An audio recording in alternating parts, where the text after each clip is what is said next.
Today we are launching a brand new series and it's called Cool to Be Kind, with inspiring stories and news that you can use to help kick off our cross-country movement right here, right now, and starting with you. And we know kindness can be healing for our community, for our relationships, but it can also have a major health benefit for us. Nice. Dr. Darien is here breaking this down for us.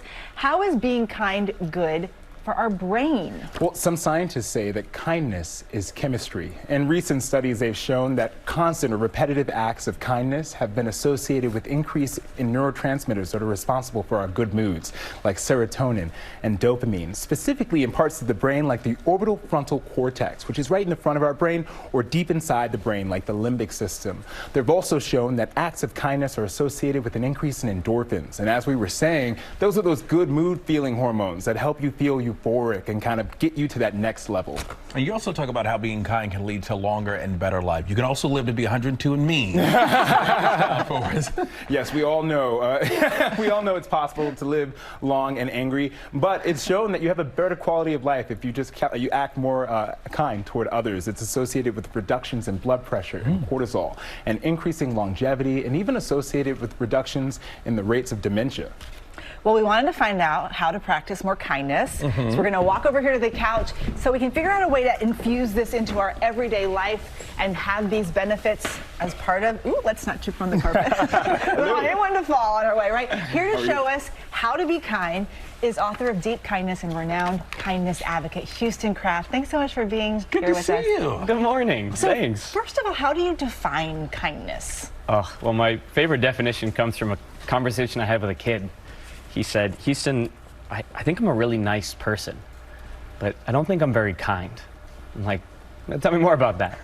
He goes, I don't know, nice is easy, right? Nice is just a reaction. If I like you, I'll be nice to you. If I agree with you, I'll be nice to you.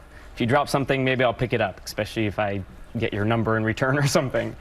But kindness is different, you know? Kindness requires work. And he goes, I think I have a lot of work to do. I was like, yeah, man, me too. I think that's an important distinction, you know, that nice is a reaction versus kindness, which is a lot more work. Nice is comfortable. Kindness is courageous. As I look around the world, I think to myself pretty regularly, like, we got a lot of work to do. Kids are so profound sometimes. Yeah. You've done a tremendous amount of work in the world of compassion, and you've done real research. And so I'm curious, as a physician, what numbers have you seen that I can just borrow and use for my patients? Yeah, well, our work at Character Strong, we believe that the number one way to create a more kind world is to teach it. And the skills that we teach in classrooms today is the behaviors that we experience as a culture tomorrow. And the research is there. You know, 1 out of every 3 students today have a mental health difficulty that impairs their daily ability to function in schools. But what the research has shown is that when you teach the skills of kindness to students and adults, when you create social environments where people feel a sense of belonging, you can cut that down by 2/3. So instead of 1 out of every 3 kids, we're talking 1 out of every 10. Wow. And directly related to teaching kindness, we see a decrease in disruptive behaviors. You see an increase in academic performance and an increase in a sense of safety. So kindness isn't just a fluffy add-on, right? It's foundational. It's not another thing on the plate. It is the plate upon which we have to build everything in schools and in life. And it doesn't take a lot to be kind. Say it louder for the people in the back.